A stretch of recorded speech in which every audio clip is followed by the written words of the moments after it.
Hello, hello, hello, you gorgeous, gorgeous human beings. It is me, Suzy Ashworth, and you are listening to the Infinite Receiving podcast. And the next two episodes, I am really holding the vision, setting the intention that you are going to find super, super helpful. I'm going to be sharing with you a big part of my planning process for 2026. This episode is all about the review side of things, and the next episode will be all about the planning and the questions that I will be asking myself personally and then us as a team to help us create a year that was even better than the year before, because that is what we are all looking for, right? To see consistent and continual improvement. And what I realize is that many people don't experience that. Many people experience a sense of Groundhog Day, stagnation, feeling like, yeah, same shit, different day, babes. And that for me comes down to not creating the space and time to actually ask yourself, like, what do I want? What's going well in my life? What do I want more of? What do I want to get rid of? All of those questions. And what's interesting is that I think that when people come into my world, really every time somebody comes into a new program, where we start is, what do you want? And you get to take advantage of being in a new place, in a new environment, and the momentum of usually starting with at least one other person, and sometimes 50 other people, sometimes 100 other people. And you get to jump into the momentum of that. But there is something really, really powerful about reflecting on the entire year and taking advantage of the momentum and the collective energy of the start of a new year. And I know that many people will and often do say, like, fuck January the 1st, it is the same as any other day. And my stance on that is there is something about the collective energy that's super helpful. And as much as I will do a review on my birthday, that's very unique and personal to me.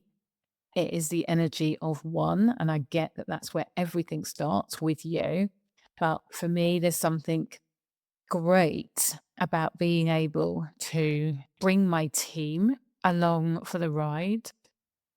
And yeah, starting at the beginning of the year feels really, really good. So at the time of recording this, I'm in the liminal space between Christmas and New Year, that sort of no man's land where we're confused about what day it is. And I've really taken advantage of this time this year and done nothing. This is the first time I've sat at my desk since 23rd of December, maybe even the 22nd of December. And that feels really, really delicious. So I am grateful for the downtime. I've really needed it. My Christmas has been okay. That is how I would describe it. We were obviously missing my niece being here in the physical. That directly and indirectly meant that there were some moments that felt hard. And if I'm really honest, dealing with my teenager was challenging at times. And so, yeah, it was an okay Christmas. And the way that I feel about 2026 is there's a shift. There's a shift in the way that I look at control. I think one of the things that I've always said, and I certainly documented in Infinite Receiving, is that we are not in control of the world. There are so many things that are outside of our control. I can't think my way out of the next earthquake. Like, that is not possible. However, what I am in control of is how I respond in each and every moment to what I am presented with. And I think in the past, even though I have been acutely aware of this on an intellectual level, there's still been a sense of, like, I'm going to make sure that this year is the best year that I ever have. I am going to make it happen by hook or by crook. And I love that version of me, and I love the energy of that, and I love the sentiment and intention of that. And honestly, I would say up until the first year of being a mother, like hitting my birthday for the first time after becoming a mother, that was a tough time for me. And I think it was 2023, hitting my birthday that year was the first time I had felt since the first time of that first year after becoming a mother, feeling like, oh, I've just had a year and I don't feel like it's been my best year yet. Even in my toughest years, I think about the separation with my ex. That was in 2021. Even that year, I don't remember, and I acknowledge it's a not remembering rather than a not being my reality. But I don't remember hitting my birthday and thinking that this was the worst year of my life. I think that as hard as it was, and as heartbreaking as it was, I think that the bigger part of me felt grateful to the version of me that had the courage to stand in my truth. Your best year yet doesn't always mean that it is not challenging. It doesn't mean that there's not been any negativity. There's not been hard stuff. Life is about contrast. This world is about duality. And it's only through going through the hard stuff that you can truly appreciate what's good. It's only by experiencing chaos can you know what peace feels like. If you've always had contentment, it just is. There's nothing to compare it to.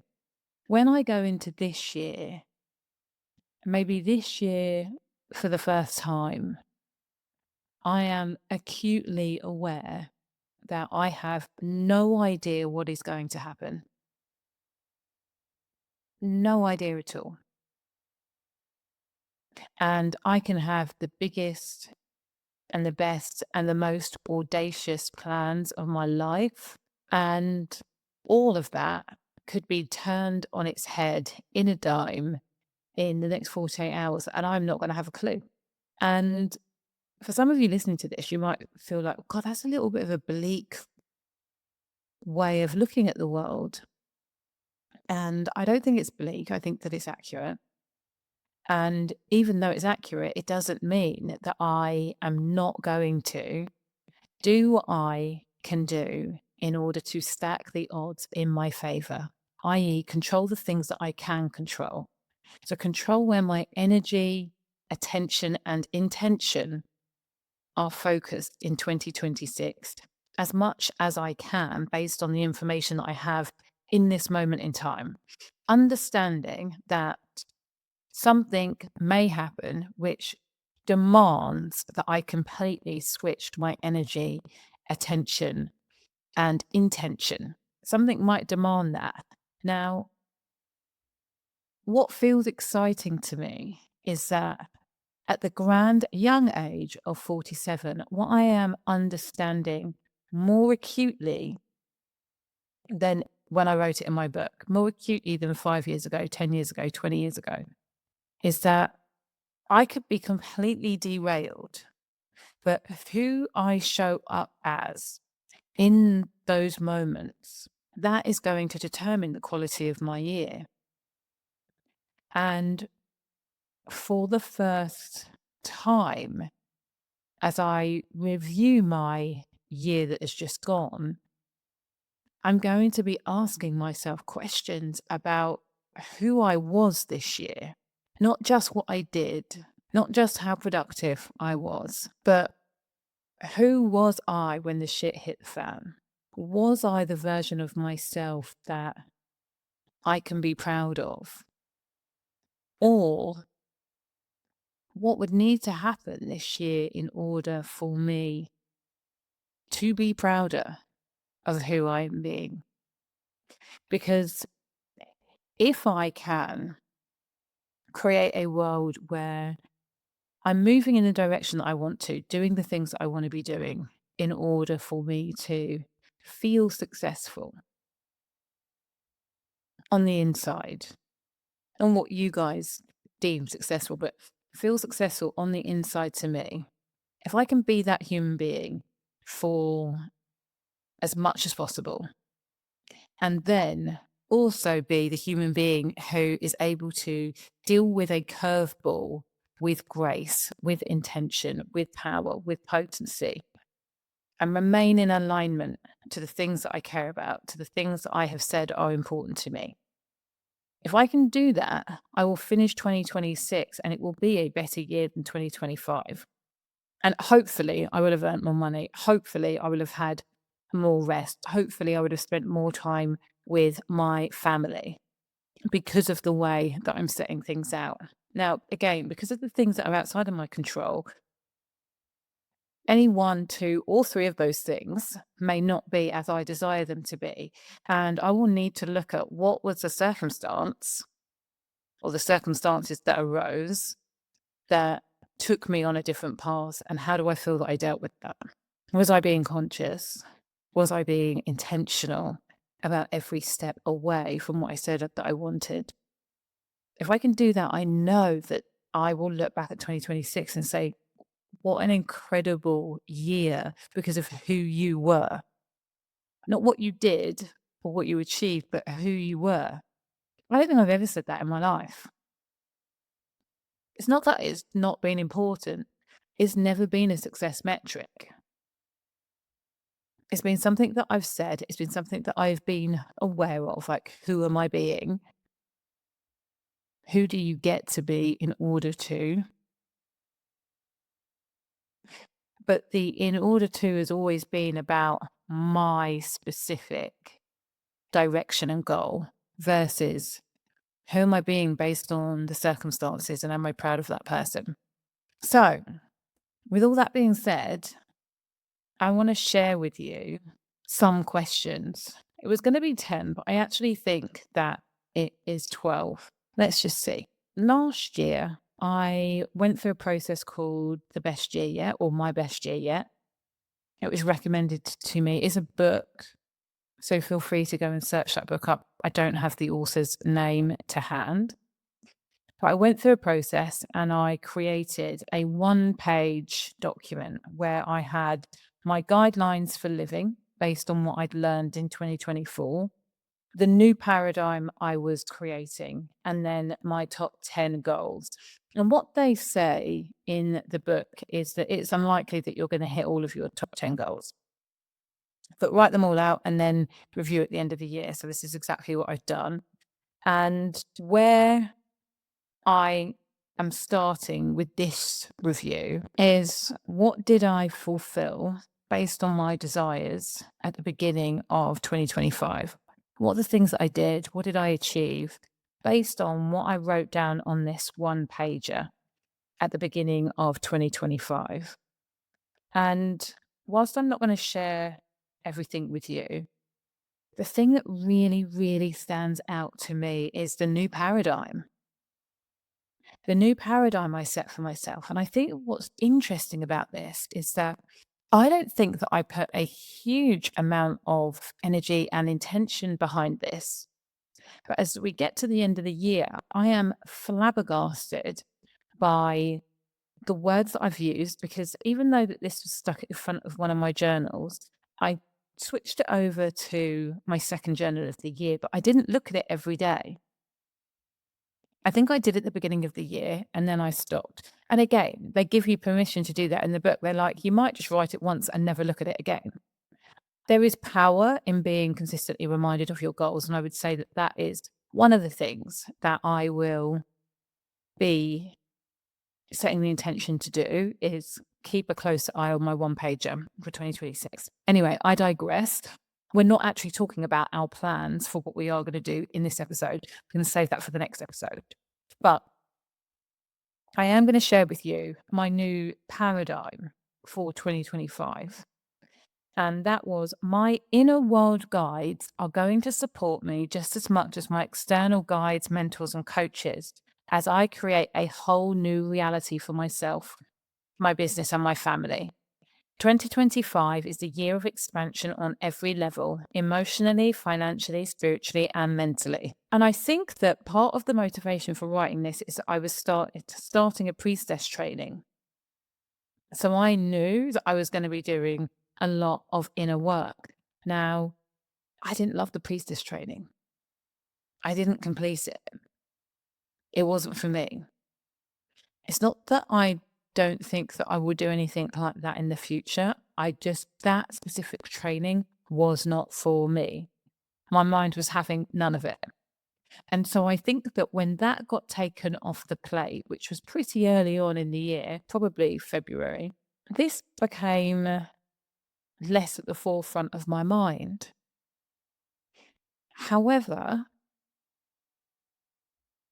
as we approach the end of the year, I can honestly say to you that I have never been more switched on and tuned in to the spirit world than I have ever been. And my connection with my intuition and my guides, my inner guidance system, has never been louder. And so when I read that that was an intention, a very, very clear intention for me in 2025, and I'm able to look at, I've got there, but from a completely different pathway than what my brain thought, that's very exciting to me. I wrote this not having any doubt that that would be my reality. And this is a really great example of the power of manifestation when we're not attached because there's no resistance. We just know that that's going to be our reality. There's no resistance to it. And so we will vibrate at that level and it will find us. The outcome will find us without any real effort. I was quite astounded when I read that today. Like, whoa. For you, you might not have a one pager, but you might have had your goals from last year written down somewhere. Go and have a look at them. What did you achieve based on what you set out to in 2025? Question number one. Number two, what needed to happen in order for you to follow through? What's funny about the example that I've just given you is that I didn't need to do anything. Actually, that's not true. That is not true. One of the things that I did very, very consistently, probably up until the summer, was meditating. And I was meditating about 1 to 2 hours a day. Oh my God, it was so hilarious. I'm like, I didn't need to do anything. It was just effortless. No, I did a lot. I was meditating 1 to 2 hours a day at the beginning of the year. I can't remember whether I was meditating every day in South Africa. I think that I was, but it went down from, say, 2 hours a day. I was pretty consistent. I was doing like maybe 2 50-minute sessions a day to 1 hour a day. And then I had maybe a very short period where it kind of dropped off. And now I am meditating between half an hour and 50 minutes a day. Oh my God, it's so wild that just occurred to me. The whole point of those meditations, Joe Dispenza ones, is to develop not necessarily my psychic abilities, but to develop that inner dialogue, to strengthen my manifestation skills, to notice more synchronicities happening in my life. And oh my God, it's there in Technicolor right in front of my eyes. So I needed to create time to meditate. And after I dropped off, I needed to get back on it. If I hadn't got back on it, then I certainly wouldn't be saying to you, this was my experience of 2025. So, what needed to happen in order for you to follow through on? One of my guidelines actually for 2025 was to automate, plan, and prioritize. I prioritize meditation very, very highly, and I'm still doing it. And my spiritual practice has now expanded, and there are other things that I'm including in that prioritization too. Third question: what didn't you follow through on? So again, looking at your goals for 2025, what just didn't happen? And then the fourth question is why? What stopped you? What were the things that got in the way of you fulfilling those goals? And what's interesting, this is really bloody obvious for me, is when I look at the things that I didn't achieve, there was a lack of planning and prioritization. And that was one of my guidelines. Another one of my guidelines is to always go through the finish line. And if I look at the things that I didn't achieve, do I think that I fully went all in and through the finish line? Nope. Nope. Nope. Nope. Nope. Nope. Nope. So that's why those are the things that stopped me. Question number 5 is, what were your biggest achievements in 2025? So you've got your goals, and maybe you count them as your biggest achievements, but the likelihood is, if you're anything like me, you will have got distracted by other things. And there will be other things that were not on your goals list that you did and you're really, really proud of. One way for you to identify what those things might have been is just to go through your calendar and just have a look at significant things that you were doing. I'm really, really proud of both of the live events that I delivered in 2025. I think the feedback that we got from them was just incredible. I just really enjoyed myself up on stage. I really felt the development of who I was, holding a space in that way. And both of those events collectively generated over £500,000 for us as a business, which is also just amazing. So, yeah, really, really proud of that professionally. I'm also really, really bloody proud of the work that I have done personally in my parenting journey. I'm really proud that I've taken the time and space and invested time and energy and money into understanding what needs to be tweaked and played around with and worked on and healed in order to support me being the best mum that I can be. I'm really, really proud of that. That wasn't on my bingo card at the beginning of the year. But again, life happened. Stuff that felt outside of my control happened. And then the question is who was I going to be to deal with those things? And the truth is that it took me being not who I wanted to be several times for me to go, hang on a minute, this is not the vibe. This is not the vibe. This is not who I am. This is not who I want to be. Something's got to change. And from a place of taking radical responsibility, rather than being like, it's my kid or it's this, it's like, no, it's me. And so being on that journey has been humbling and liberating and enlightening. And I'm just really, really proud of it. The next question, 6, is why are you so proud of those things? What were your achievements? Number 5, why are you so proud of those things? If I take the parenting example, I'm so proud of that because when I take radical responsibility for who I am being, I know that I can change things. It would be so easy to be in blame, in shame, in guilt, in fear. It would be so easy to want to point the finger. And that is not who I am. And that is not what I was willing to do. And the result of that is, in my eyes, being a better mom and ultimately human being. I'm proud that I was able to take a step back and look at the bigger picture. I was proud of the fact that in the past, I think my ego would have stopped me asking for support because I should already know this stuff. Or maybe the person that would be supporting me knows me, and that might be embarrassing to show up in a less than perfect professional way, not have everything together way. I'm proud of the fact that I was able to get over my ego and ask for what I needed. Question number 7, which is a doozy from Chris Williamson. Knowing what you know now, what advice would you give you about the previous 12 months? You could go in a rocket ship back in time. And I just think that that's a really bloody brilliant question.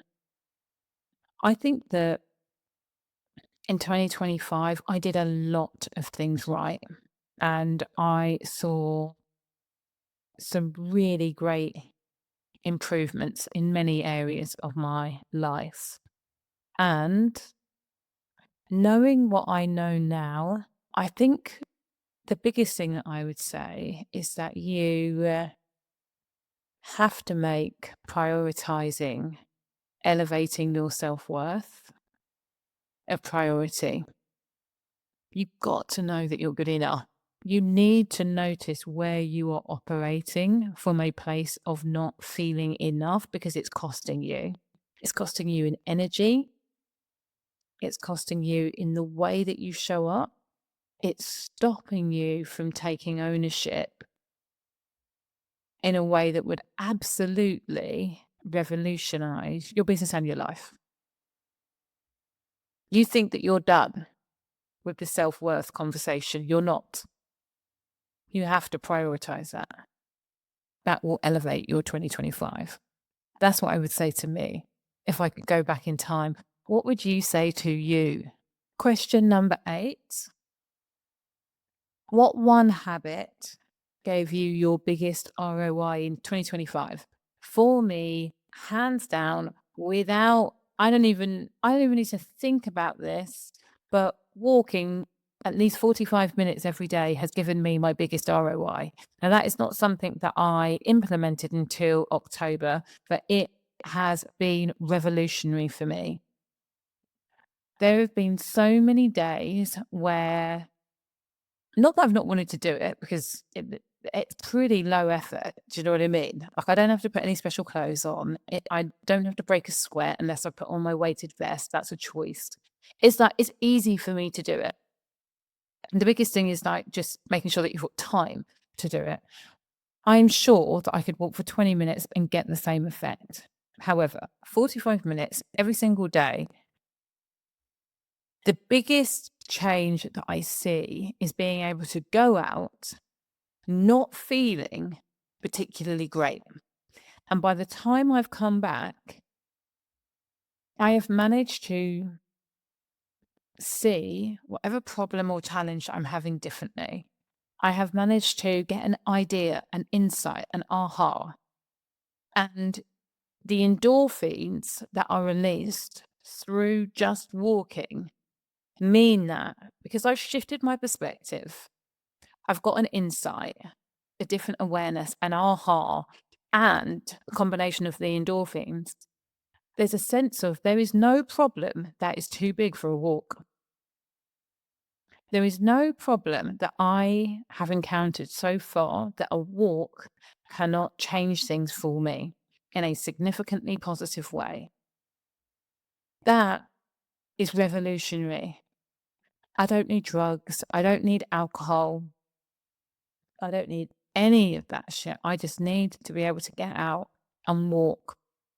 3/4 of an hour, 45 minutes changes my life every single day. So that has been the biggest ROI. I will not be removing that from my daily protocol. Number 9. What is the one habit you commit to letting go of or evolving from or into in 2025?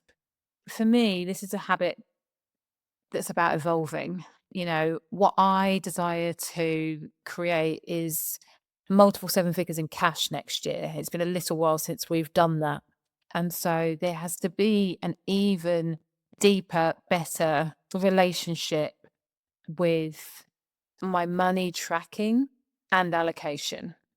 I mean, yeah, I think that that's true. That habit. The reason that I'm hesitating is because I have now got into a really good system, probably the best system that I have had when it comes to money tracking through the business and working with Sophie to make sure that I am super clear every week, incomings, outgoings, profit, all of that good stuff. And the system that we have for it now is the best it's ever been. And I just think that if we are creating more, then there still has to be a little bit of tweaking. And I think that that's probably less to do with our system and more to do with me. What that looks like at the time of recording, I am not exactly sure, but that is a thing that feels present and alive. If I'm going to create what it is that I want to create, then that bit there needs to evolve. It gets to be better. Question number 9, what is the one habit that you commit to letting go of or evolving from in 2025? And then this is another doozy question from Chris Williams. It's so great. If your life is a TV show, what's the one thing your audience would be screaming at the TV for you to do, to understand, to be aware of? And his point is it's obvious. You know, like with your mates, and you can see the fact that they have dated the same guy in 6 different guises, and like, just stop picking the dweeb. You're not attracted to the dweeb. Stop picking the bad boy. You're not, that is not for you. It's not the right thing. What would the people be screaming at for you? And when I listened to his example, he said it would be to take a day off, stop working so hard. And as soon as he said that, I was like, people on the TV screen would be shouting, know that you're enough. Because first of all, when he said it, I was thinking, God, I don't know, like, what is wildly obvious that I'm doing wrong. That's where my mind went to. Like, what am I doing wrong? Like, I don't know what they would say. But as soon as he gave his example, I was like, it would be to know that you're enough. You're good enough. Own it. Rock it. Claim it. Shout it from the rooftops. Not your little rooftop. Like, get a bigger rooftop and shout from it. That is what they would be saying. You're enough, you're enough, you're enough, you're enough, you're enough, you're not owning it. Come on, Suze, get it together. Be the boss that we see you as. Know that you are that boss on the inside out. That's what they would be saying. And then question number 11 really is just cycling back to where we started at the beginning of the conversation, which is to ask yourself, when you look at who you have been over the year, how you've responded, are you proud of that version of yourself? If so, why? And if you feel that there is an opportunity for you to be more proud, what would need to shift? How do you need to view the world differently in order for you to get to the end of 2026, having really taken on board that big lesson from 2025 around who it is you're being, and be like, I'm proud of myself. I love myself. I'm fucking amazing. I did it. What would that need to look like? These are my review questions for you. I hope that you find them super, super helpful. I'm really excited to put everything that I am thinking about down on paper so that I can keep it for next year. And ultimately, I will be, after I've done the planning process, I'll be condensing everything down so it sits on one sheet of paper. And that will be my protocol for the year. I'm very excited about that. Thank you for being here. Thank you for being a loyal listener. If this is your first time here, I hope that you'll be back again. 2025 has been a very challenging year in some respects. It's been a very beautiful year in others. And I am ready to grow and do things even better in 2026. So if this episode has been a vibe for you, please do me a favor, share it on your Instagram, send it to a friend who you think that would benefit from this. And In the meantime, please remember that faith plus action equals miracles.